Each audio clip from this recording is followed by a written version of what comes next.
Welcome back, scholars. Today we are looking at page 156 of your iReady book. This is the independent practice section for lesson 16, and these pages are due on Tuesday. So to begin with, we are looking at this poem, Any Fool Can Get Into an Ocean. Obviously, if it's a poem, we're going to be thinking about our language equals, and then what is the theme. Now, when I first skimmed this poem, I noticed that at the bottom, it gives me two hints for words that it expects me to not know. So first, I find the number one, here it is, and then I'm just going to annotate what it's telling me I'm supposed to know. So it says a born goddess is a reference to Aphrodite, a mythological Greek goddess who is said to have been born out of the sea, fully grown. So that's kind of interesting that this woman apparently was never a baby, and that's because she was a goddess. So we're going to put something about that right here.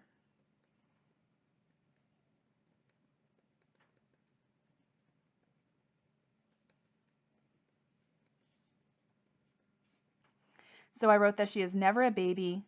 She is the goddess Aphrodite. And then there's another one here, number 2. Skim and find that. And that's right here. And it says a labyrinth is a complex maze. In the Greek myth, the hero Theseus finds his way into and out of a labyrinth at Crete, rescues the youth offered as sacrifices, and slays a fearful monster, the Minotaur. So here, I don't like that they use the word in their definition, but there it is. So a labyrinth is a maze. And actually, fun fact, Ms. Kingsbury is a Dungeons & Dragons nerd, so I have a miniature that I made of a Minotaur for one of my games. So this is kind of what a Minotaur looks like. This one is meant to be cute instead of scary, but it's basically a bull that is kind of devilish and has horns, and they attack people. So now that we have these figured out, we get to read our poem. So Any Fool Can Get Into an Ocean by Jack Spicer. My vocabulary did this to me. I have no idea what that's about. Sorry. Any fool can get into an ocean, but it takes a goddess to get out of one. What's true of oceans is true, of course, of labyrinths and poems. So right here, we're already seeing this is a comparison. So we're going to make a little chart. How do you spell labyrinth?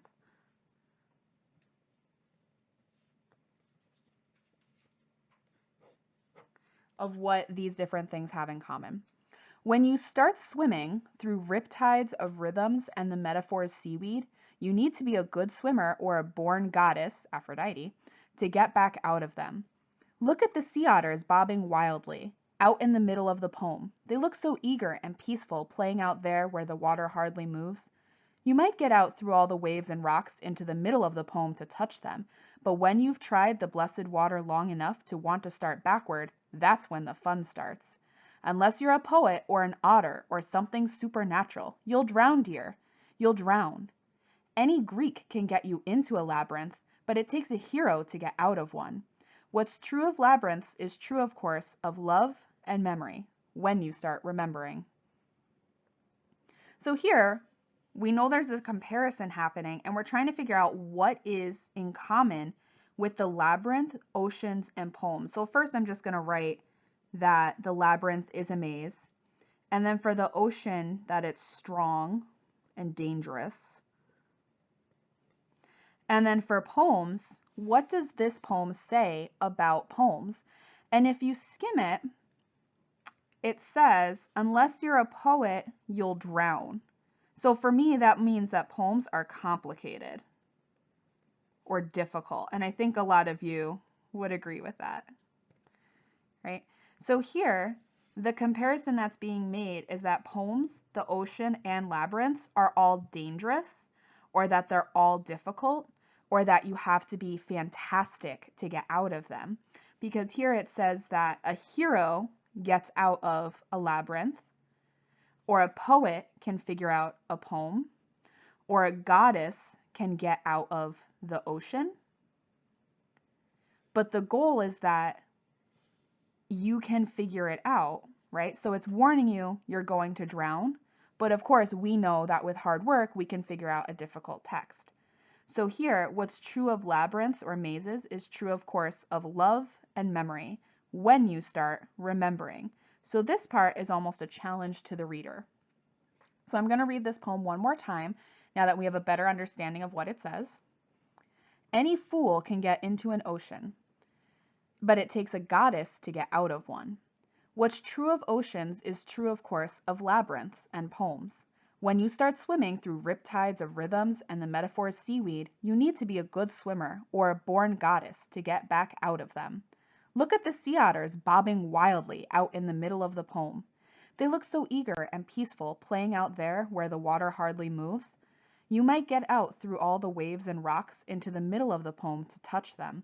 But when you've tried the blessed water long enough to want to start backward, that's when the fun starts. Unless you're a poet or an otter or something supernatural, you'll drown, dear. You'll drown. Any Greek can get you into a labyrinth, but it takes a hero to get out of one. What's true of labyrinths is true, of course, of love and memory. When you start remembering.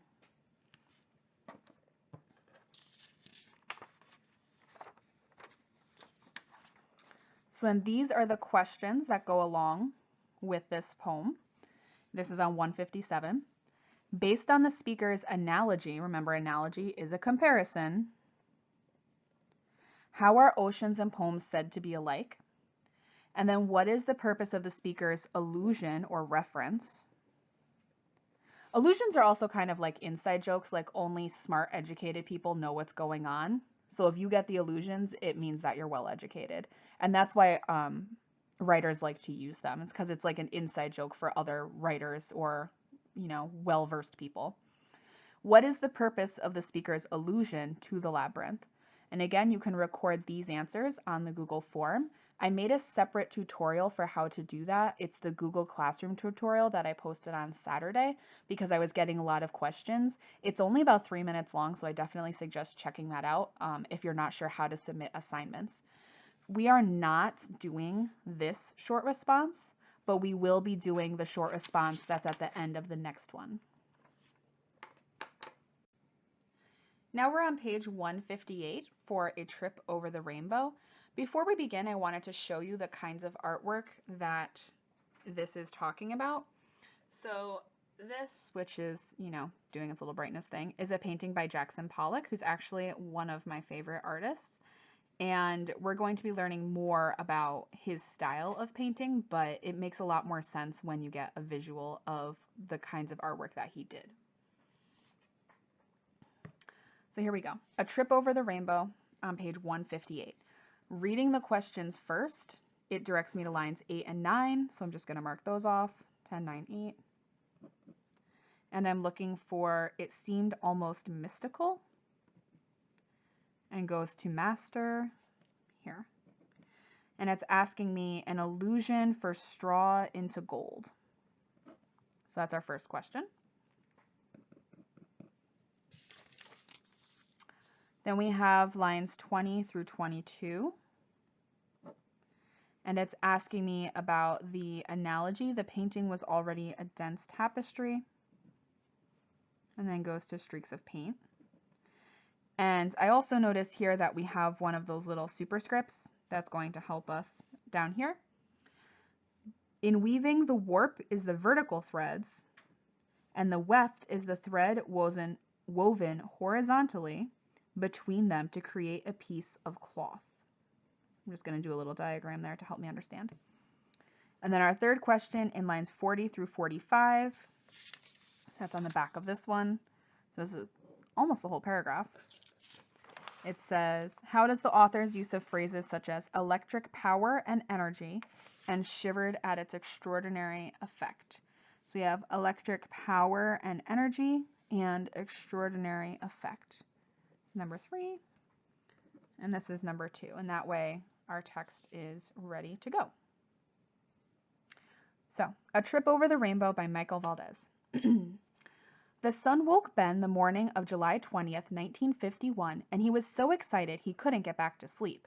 It was the day his summer art class was going to visit the famous artist Jackson Pollock. Not many people were allowed to see the artist's studio at his farmhouse in Springs on New York's Long Island, but Miss Sanders, Ben's teacher, had been a student with the famous artist in the Art Students League 20 years ago. As a result, her class had gotten special permission for the visit. Ben had discovered art during the last school year, and he was especially inspired by abstract painting. He was fascinated by how modern artists put colors and shapes together to create a feeling or an impression without actually showing a real-life image. It seemed almost mystical, like turning straw into gold, and Mr. Pollock was a master. The chance to see this kind of art being created was a once-in-a-lifetime opportunity. Ben had read about Mr. Pollock's unique style. Now he was about to witness it firsthand. As the class arrived at Mr. Pollock's farmhouse, Ben looked around eagerly. It didn't seem like much. A shabby farmhouse and a weathered barn, a scene straight out of Kansas. Ben hid his disappointment. Somehow he'd imagined the famous man's studio as being more like the city of Oz. Then suddenly, the class came upon the artist himself. Mr. Pollock had laid his large canvas outside on the ground on a piece of thick cloth. He was concentrating on his work and didn't look up at their arrival. Miss Sanders took them closer but told them to be quiet and watch without interrupting. Mr. Pollock didn't paint with a brush like other artists. Instead, he dipped a stick into a can of paint and then dripped or flung it onto the canvas. Bent in half like a jackknife, he paced around the canvas to paint from all angles, his movements quick and confident. The painting was already a dense tapestry of black and white drops and streaks of paint, but he continued to weave white paint and then more black into the warp and weft in an ever-changing pattern. Ben noticed the artist's boots were speckled with paint, and there even seemed to be paint on the soles. A moment later, Ben knew why, as he watched Mr. Pollock step right onto the canvas. He left an indelible print on the painting, like a fossil of an ancient sea creature in a piece of rock. For a long time, the students remained all but invisible. Mr. Pollock had given no sign that he knew the class was there. Suddenly, he began to talk as he painted, still not looking at his visitors, but giving information about what he was doing that was clearly meant for them. He explained that he liked to paint directly, not from drawings or sketches, so he could express his feelings spontaneously. Mr. Pollock wanted to make his paintings as real as possible. Ben nodded, thinking it was like the difference between seeing a photo of a roller coaster ride and experiencing the real thing. Mr. Pollock continued, explaining that he liked to work outside because he felt more at home working in a large area. Putting the canvas on the ground allowed him to move freely around the large canvases he liked to use. This helped him feel like he was part of the painting itself.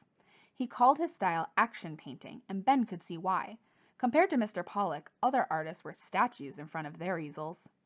With no warning, Mr. Pollock placed one last drop of paint onto the canvas, put the paint can and stick down, and stood up. Each painting had a life of its own, he explained, and this one was ready to live. Finally looking at the students directly, the artist invited them to look more closely at his finished work. As Ben moved closer, he could feel the electric power and energy of the painting, and he shivered at its extraordinary effect on his senses. It was only black and white paint, but somehow it did live, as much as he or Miss Sanders or Mr. Pollock did. In a way, the painting was Mr. Pollock, or at least a part of him. Ben realized that this was the magic he had hoped to discover, what he loved about abstract painting, and that Mr. Pollock was a masterful wizard. Ben felt that each image created by Mr. Pollock gave him a glimpse into the man's soul. This was Oz, after all, and Ben never wanted to leave. On the drive home, visions of the art he had wanted to create floated about in Ben's head. He would try Mr. Pollock's style of action painting, but he also wanted to work with large blocks of vivid color to create fluid movements and rhythms. He knew it would take some time to figure out how to paint himself, his soul, as well as Mr. Pollock did his. But that was the goal, the magic, the way to Oz, and Ben knew it was only a matter of time before he found it for himself. So because this is the independent practice, I'm not going to go over the questions as in detail as I did the other pages, but this ends on page 160. You are doing the short response in the Google form. And again, if you're not sure how to do that, there is a classroom tutorial set up to help you on my YouTube channel. My darling scholars, I never thought I would be saying this in my years on Earth, but make sure to smash that subscribe button and hit the bell for notifications so that you can get all of my YouTube videos delivered directly to your phone, and that way you don't have to keep checking back for Google Classroom multiple times a day to see if I've uploaded. Have a good one. Bye!